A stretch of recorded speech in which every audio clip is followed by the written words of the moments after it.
Welcome. This is Something to Talk About from the Bainbridge Island Senior Community Center. And today we will be talking about printers. It's Tech Talk with Chen, which happens pretty much every first Wednesday of the month. And we really appreciate, John, you taking the time to go over all these confusing and challenging technical issues that we have to deal with in the modern world. I wanted to start by acknowledging that Fieldstone Communities of Bainbridge Island is a sponsor of Something to Talk About. And we appreciate that. They are just now opening assisted living. They have recently opened independent living, and they've been operating memory care up on Rolling Bay.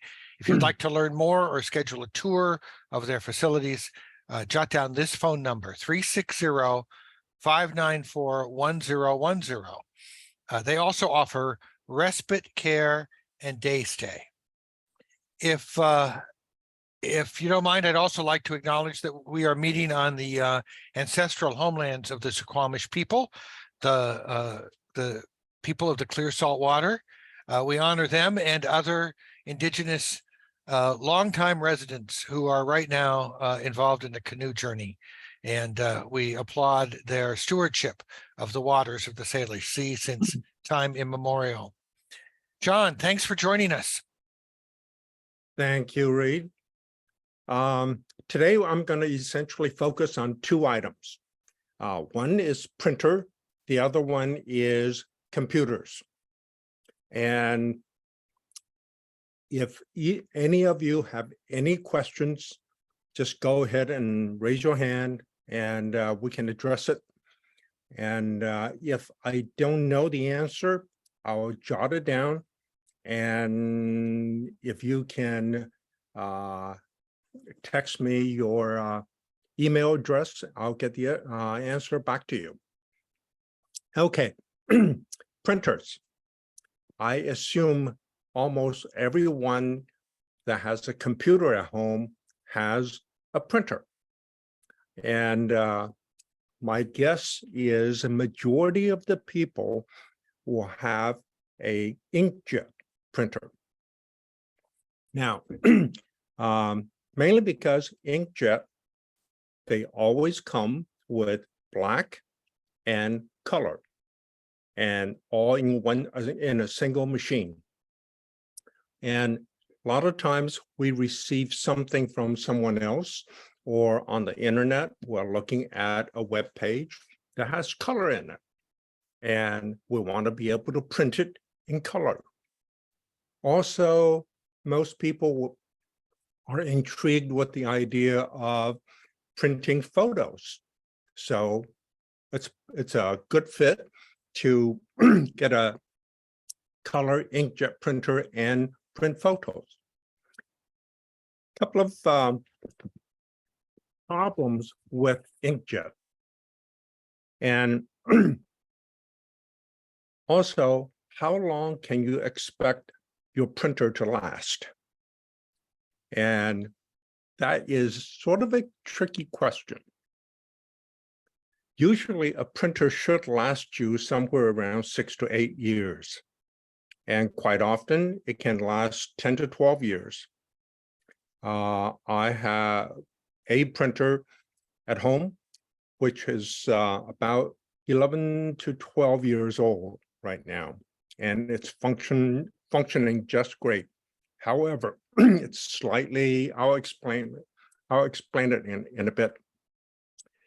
Inkjet printers has a little cartridge of ink, usually a black ink and 3 other colors. And the 4 ink cartridges together will produce pretty much any color that you want to print. The problem with inkjet is that the ink goes through a tiny little nozzle, and the nozzle spits the ink onto the paper.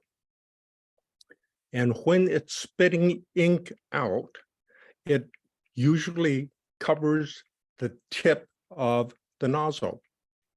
So after a while, the nozzle gets covered up with ink. And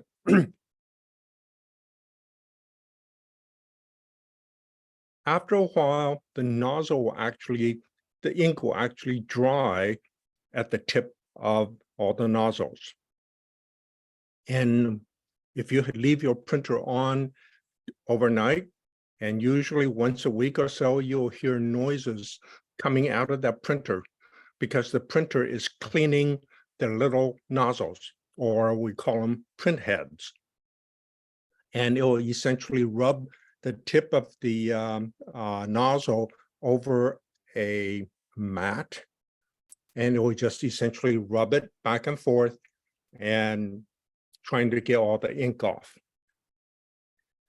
One issue with ink is that most ink will eventually bleed if you get the paper wet.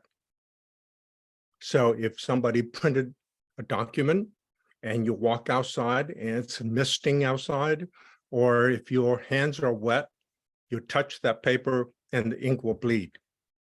The ink will also fade in the sun. And that is the major issue with printing photos on an inkjet.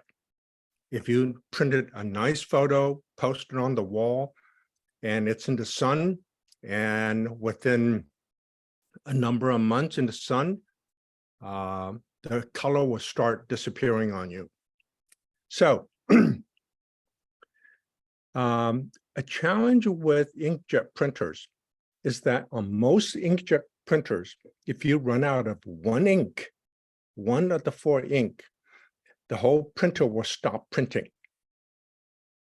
Which means if you're out of the yellow ink, and which gets used quite a bit, if you run out of yellow ink, you usually have to go out and buy a package of 3 of all 3 colors. And you would think that, okay, what happened if I just don't use the yellow ink? And you end up using the other colors or just print everything in black and white. And if you really think about it, you really don't need color.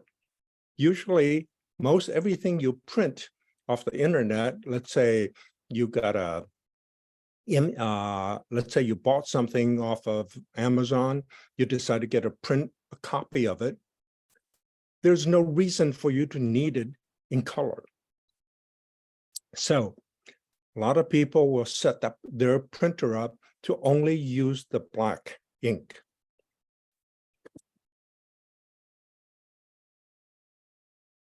And as far as printing photos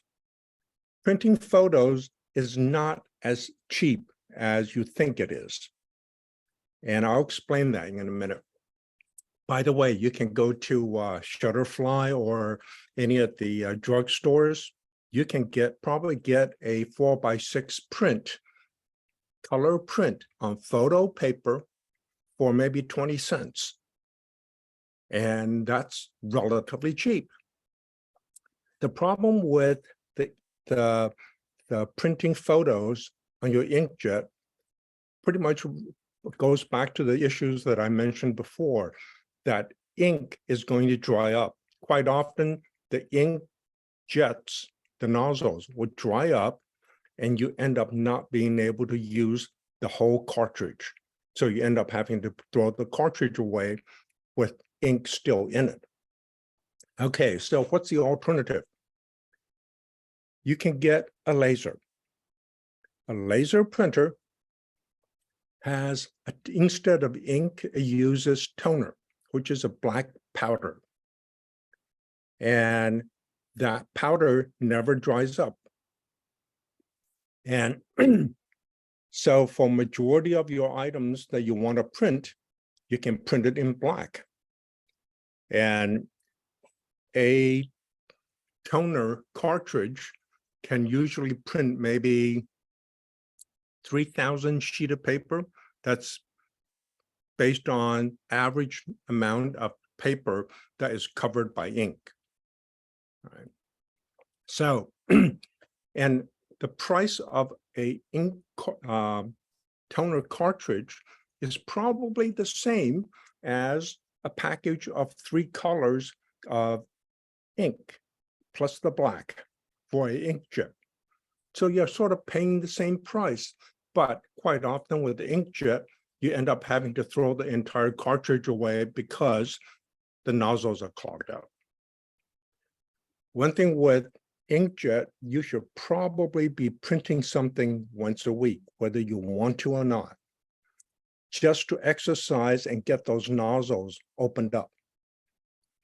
If you have an inkjet printer, you leave it for a few months and not print anything on it, you pretty much have to buy new cartridges for that printer. With a laser, you can pretty much have unused toner cartridge in that laser printer for a year, and you can still go right back to it and start using it.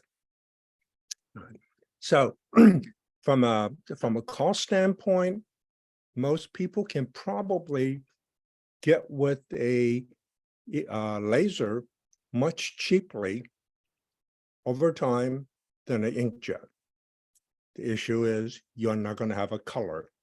And for color things, you can always, let's say, go to the Bainbridge Library and get things printed there.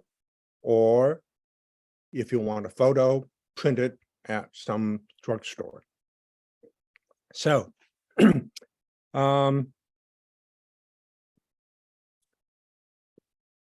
as for price, both printers are probably pretty much the same, except laser is going to be maybe 20% higher in price when you buy it.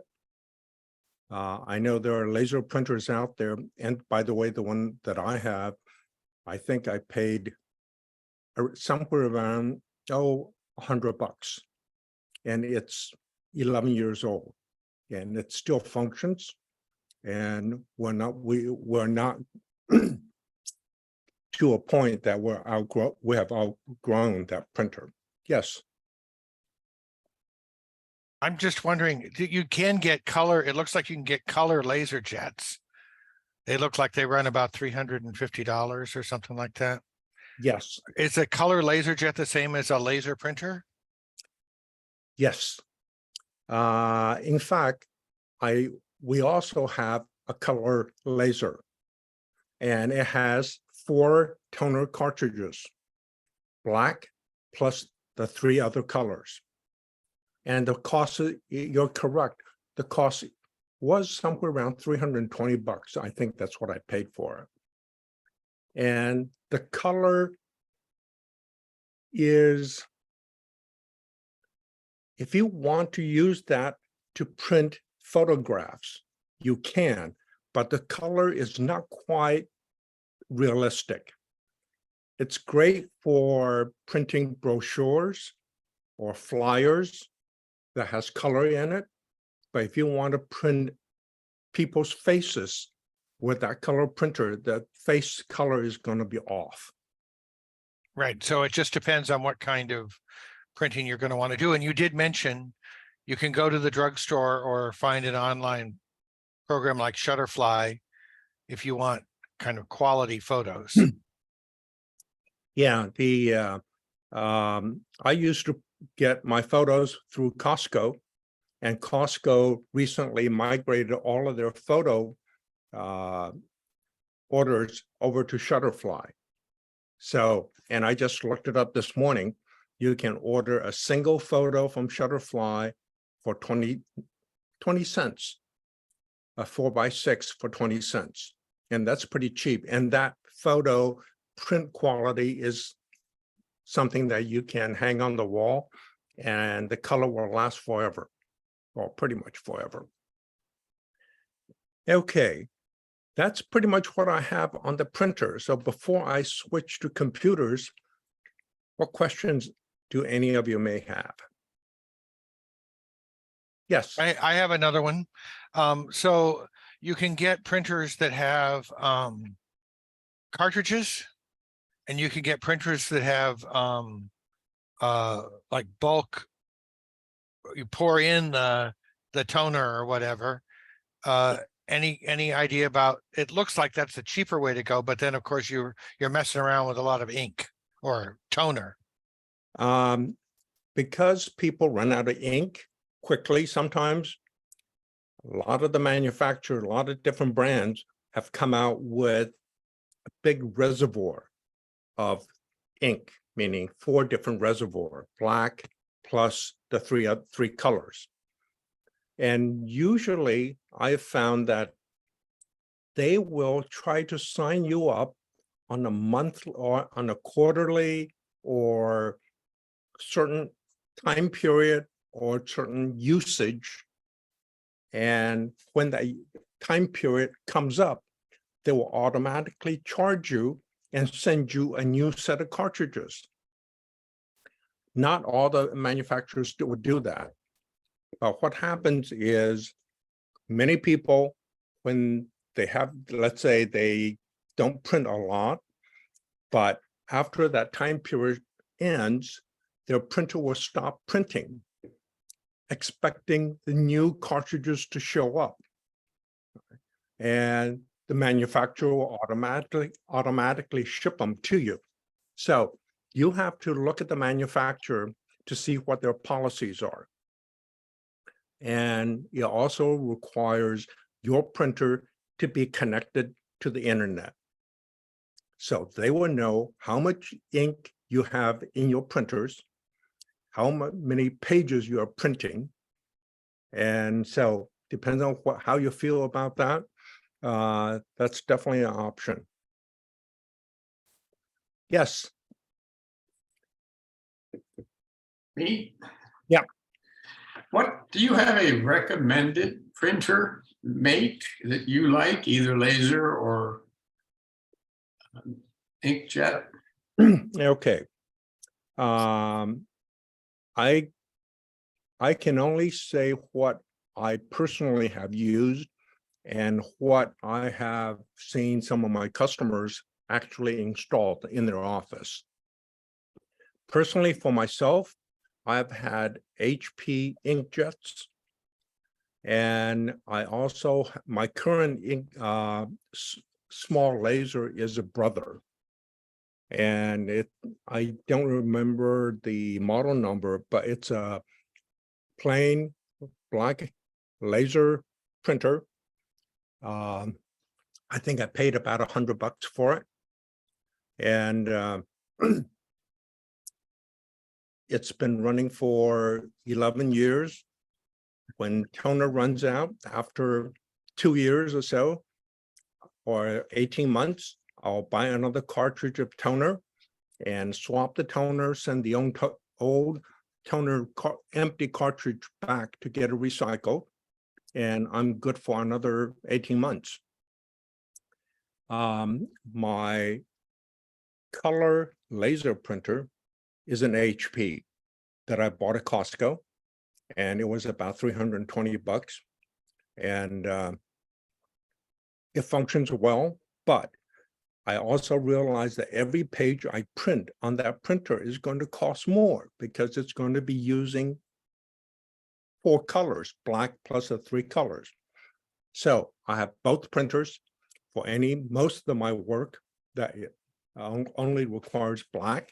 I'll print it on the Brother. And if I need color, like if I or my wife creates a greeting card that has color, then we print it on the color laser. And both of them work fine. And I know that there are a whole slew of high quality manufacturers out there. And Brother and HP are just 2 of them. And most of my customers when I had customers, most of them have been HP for office printers.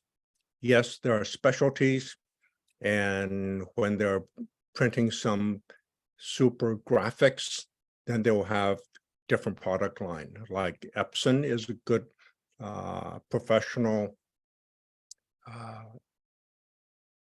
posters and advertising type color. But for most homeowners, inexpensive $200-300 one is just perfect. I took a little peek at Wirecutter, which is the New York Times advice list, Mhm. and they have a listing of what they think are the best home printers, at least as of the spring, and the brands that they're certain models, but the brands are HP and Epson and Brother, just the brands that John was mentioning. Oh, I also want to mention that the color laser that I have for $320, that is a laser printer. That is also a scanner, copier, fax machine, all together in one. Of course, no one uses faxes these days, but the features there. What other questions you may have? Oh, Don, does that answer your question? Yes, and your recommendations also agree with Consumer Reports. They were a Oh. little wishy-washy, but they kind of ranked them all the same. Good to know. Other questions? Okay. Okay, I'm going to switch to computers, your main device. Quite often, I'll read an article on different magazines, or like on AARP, or I'll hear about other people just talking about computers.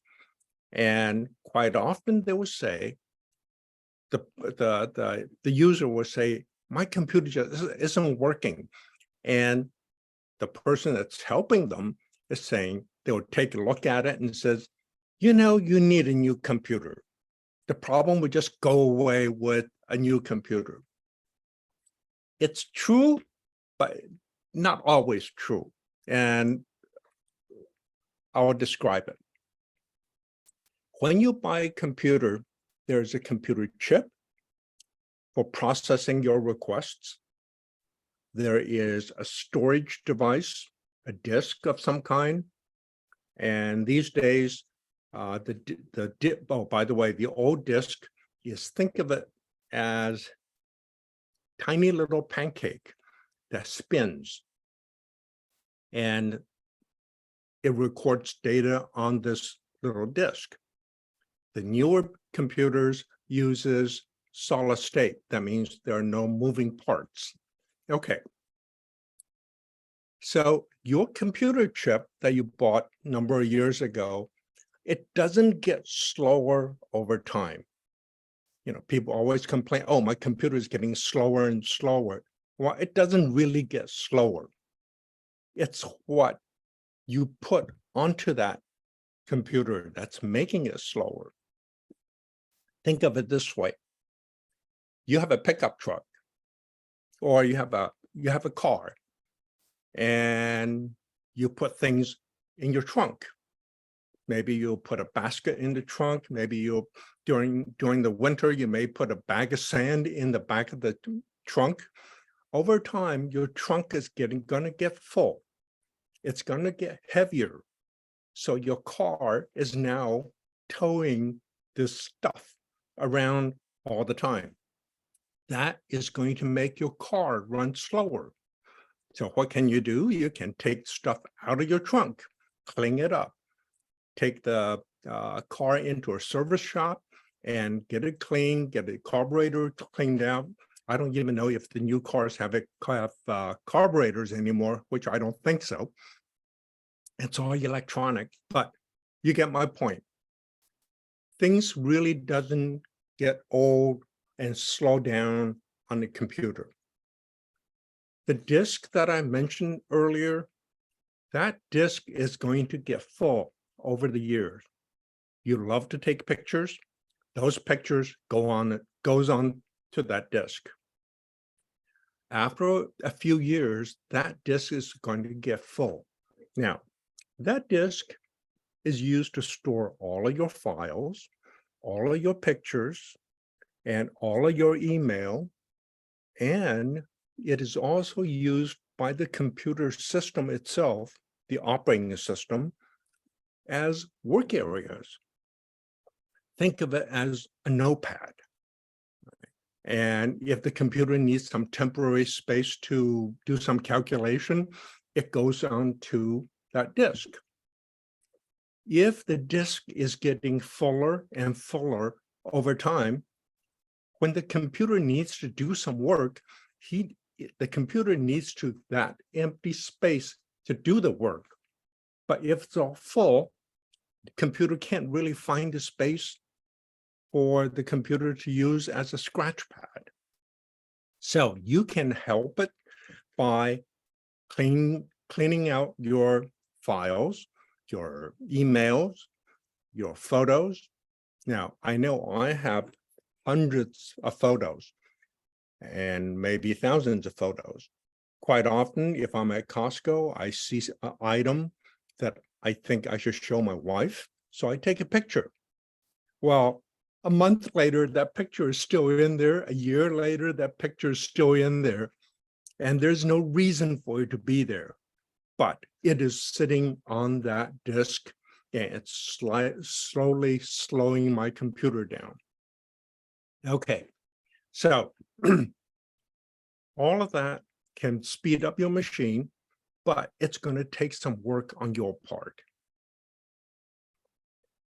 You have to take some time, sit in front of your computer, and just go through and get rid of the old stuff. Another reason that your computer gets slower, or you feel like it's getting slower. Now, every year, manufacturer will come out with a faster computer.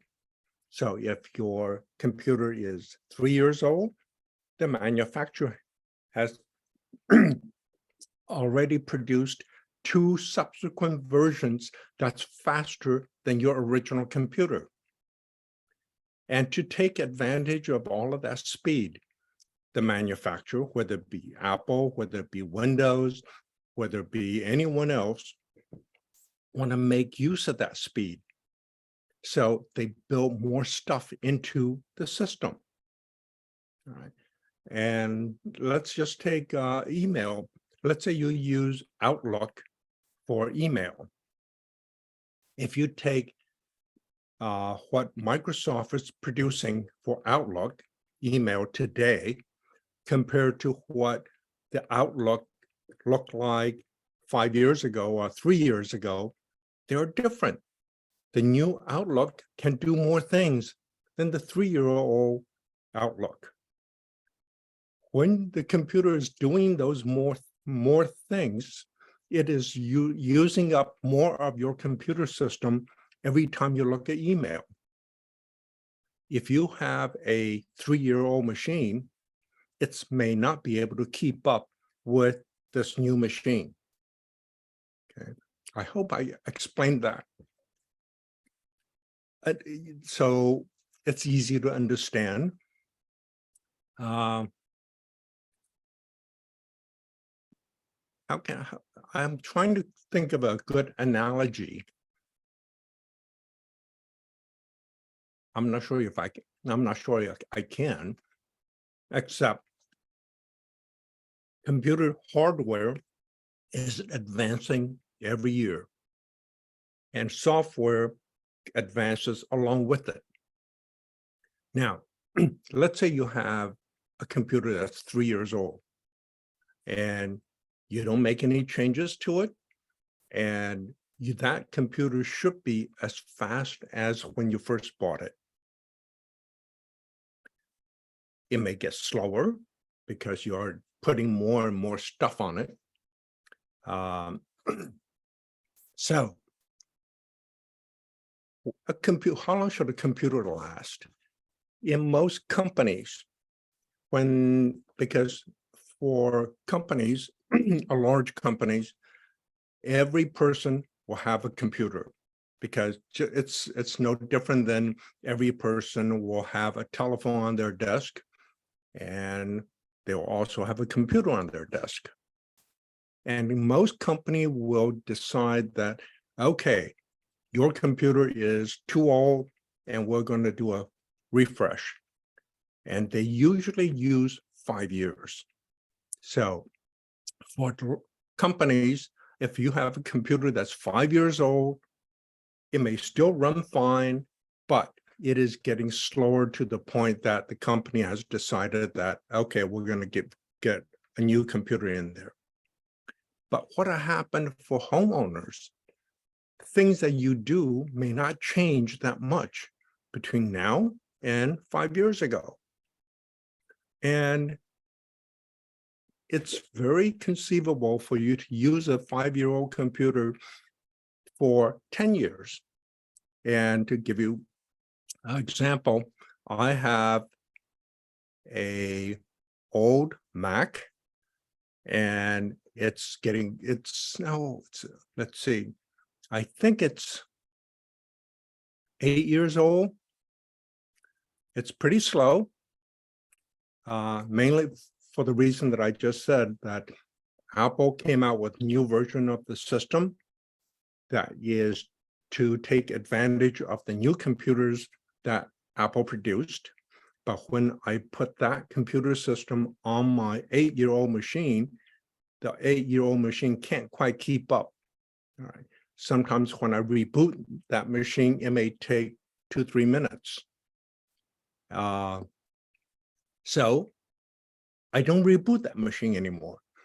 I start it up, and guess what I use it for? I use it to look at internet. I have that machine close to the kitchen. That is also the machine that I use to store old emails, old photos, and not something that I will use day to day. Like I'm using this MacBook right now for Zoom. But all of my data is stored on a different computer, an old computer, which I decided not to throw away and just use it to store files, to store pictures. Yes.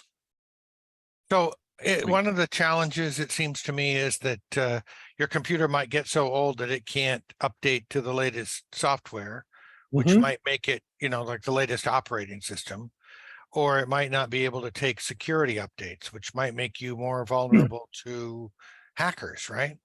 Yes, that is true. And it's similar to a car. If you have an old car, old Chevy, and you go to a Chevy dealer and they may say, well, we don't have any more parts for it. Right? You just have to do the best you can with what you got. Okay, the computer is the same way. When it gets to a certain point, my old Mac, based on Apple's estimate, my old Mac can no longer get new operating system from Apple. So Apple says, okay, after X number of years, I'm going to cut you off. Right. So I'm still running on an older version of the operating system. But Apple will continue to supply me with virus updates, security updates, and they will keep supporting it. I don't know when they will stop it, but they may eventually stop it. When they do stop it, I will say, okay, I'm not going to use that computer to go to the internet.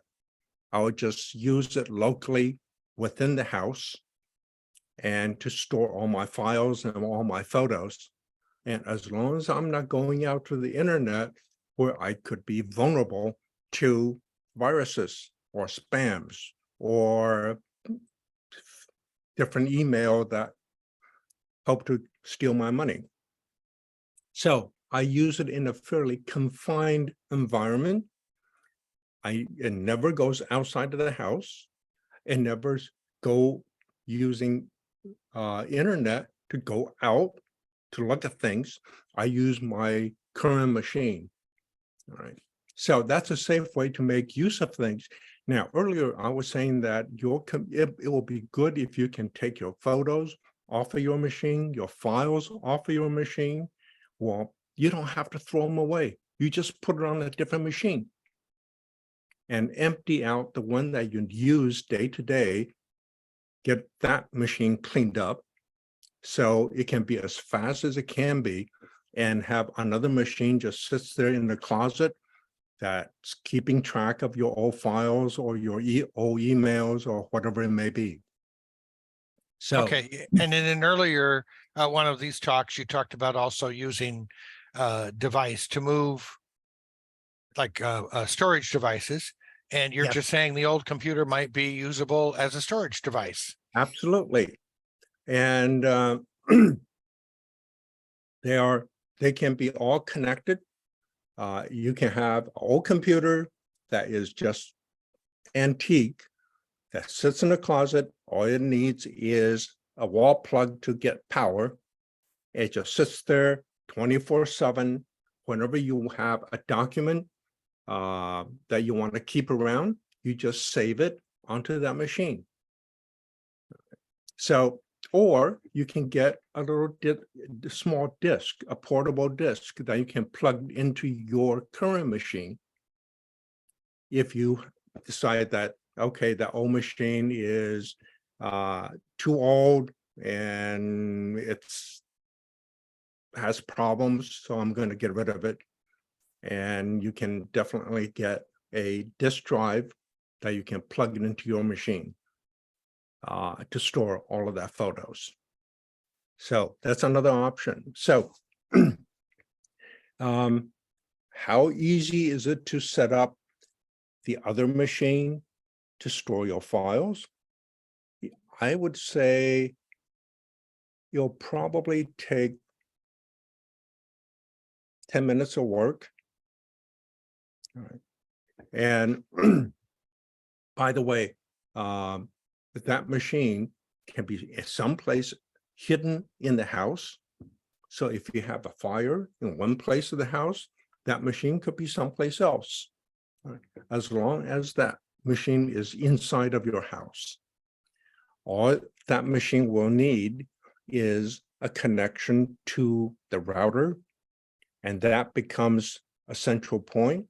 So your current machine is connected to the router to go out to the internet, and your current machine goes to the router and goes to that old machine, which is now your server.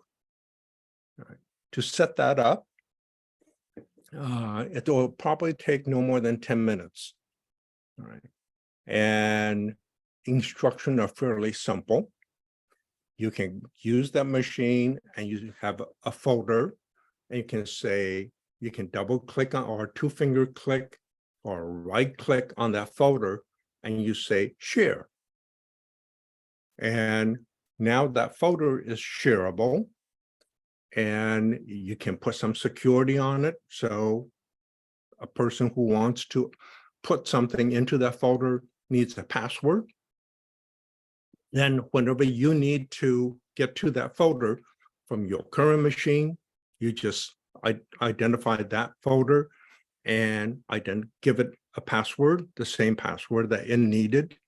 And it will look like that disk is physically attached to your computer. All right. So that's a way to make use of it.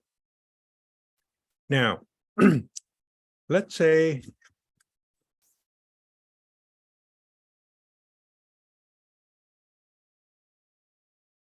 you you don't want to get rid of that old computer.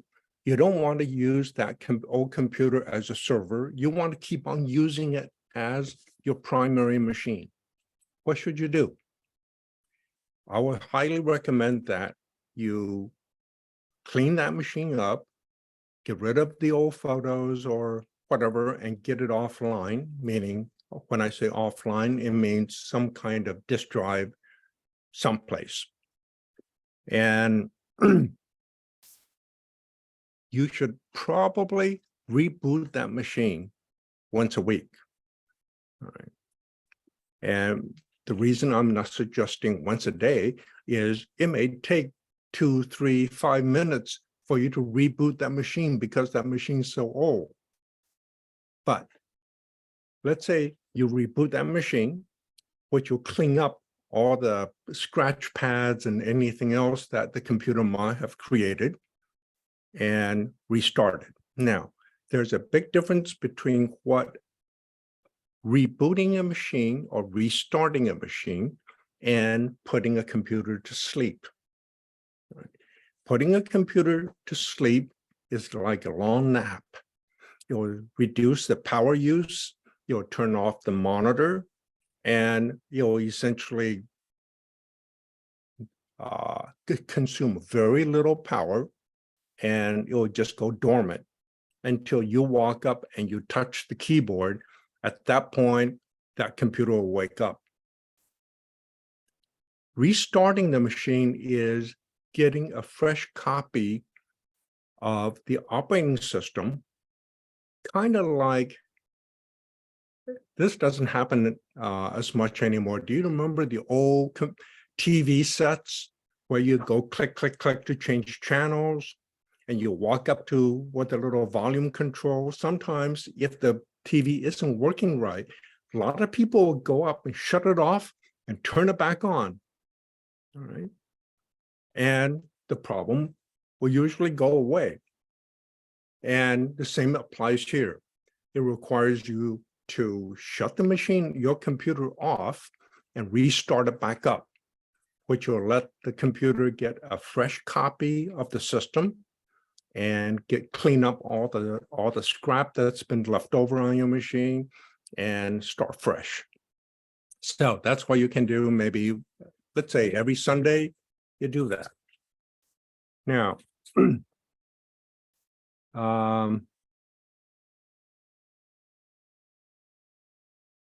you can also speed up your machine by adding things to that machine.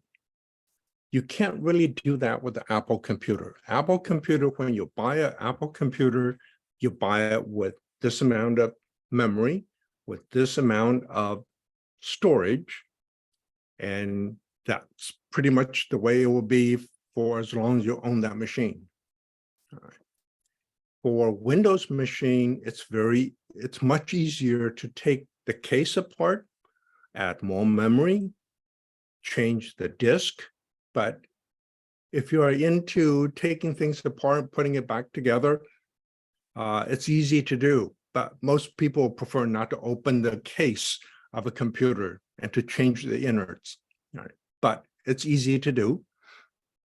And it's kind of fun, because you're essentially taking a machine that's running slow and speed it up.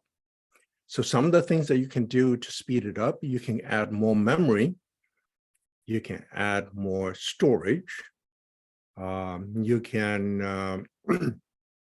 there are also ways that you can change how fast your monitor is. And now we're getting into things that's a little bit more complicated. But the easiest is adding more storage and adding more memory. That's two of the simplest things that you can do to an old desktop computer, but not an Apple device. Some people have asked me, hey, I currently have an Apple computer. I saw this great deal on a Windows computer. Should I switch? And I have also had people ask me, I got a Windows computer right now, I want to start using an Apple computer. It is not as easy. It's not hard. It's just tedious to switch, mainly because you're so used to using certain buttons on your screen, on your keyboard. And those buttons are still there in a new machine, in a different system. But the buttons may do different things. All right. And for example, on a Windows machine, to do a screen print, or meaning printing whatever you see on the screen, is one button. On an Apple machine, it's 3 buttons. All right. So if you move, it means all of a sudden the things that you used to do, you can't do them anymore. You just have to learn a new way of doing things. But the same function exists on both systems, on Windows machine and Apple machine. So, but if you are thinking about switching, talk to somebody who can help you sort of figure out what the steps you want to take before you do that switch. When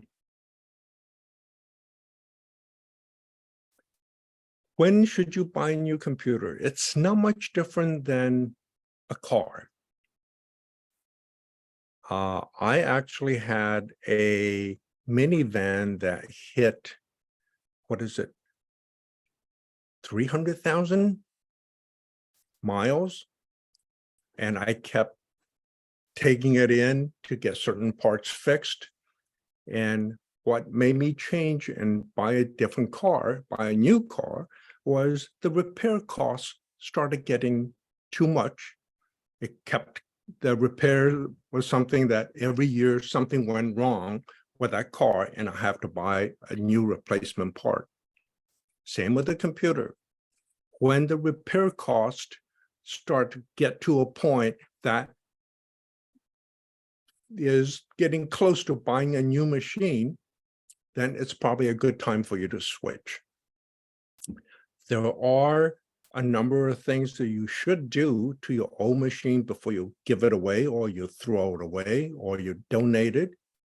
That slow machine of yours, if it still works, there are a lot of people can make use of that old machine. And they may love that machine, right? And they may not have the same issues as you have because they may end up doing less things on that computer. So your slow machine may be plenty fast for what they want to do. There are things that you should do to that computer, meaning taking all of your personal stuff off of that machine. And that goes into a long bunch of steps on how to do that.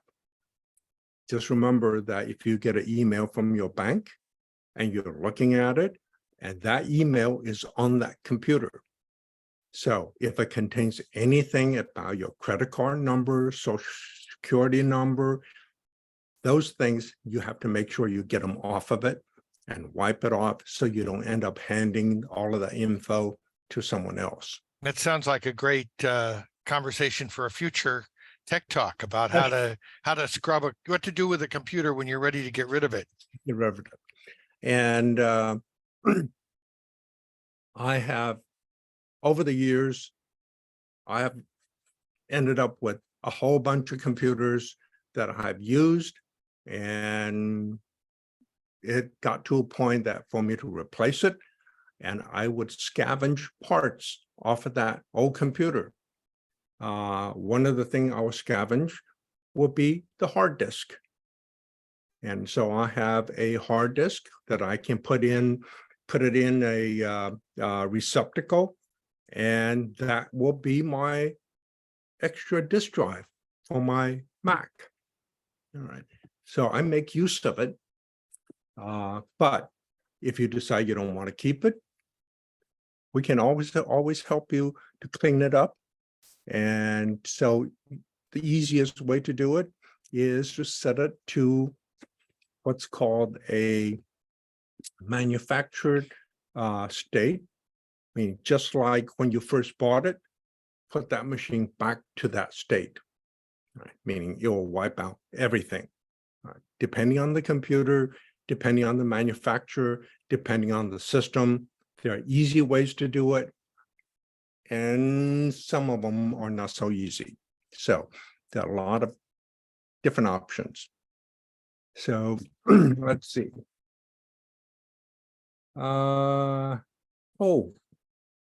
Using a computer. What should you do on a periodic basis to your machine? It's usually a good idea, whether it's a laptop or a desktop. Most people have a vacuum, and most vacuum have a little brush. All right.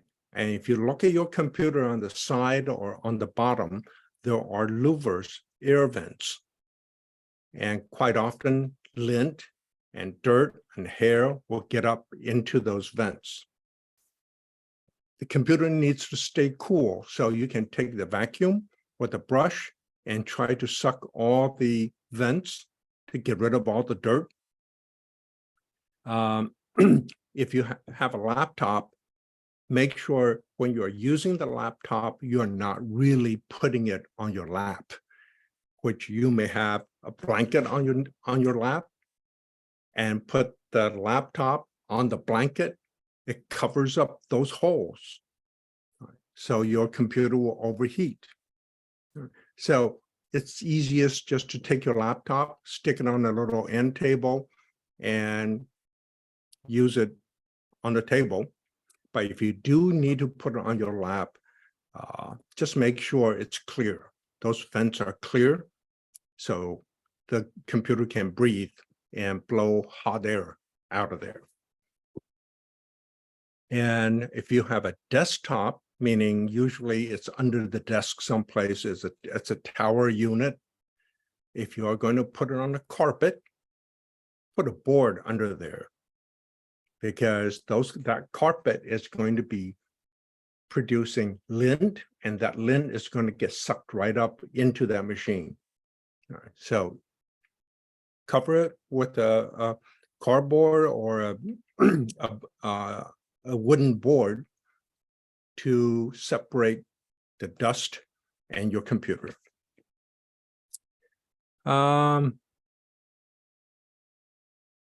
So what questions do you have?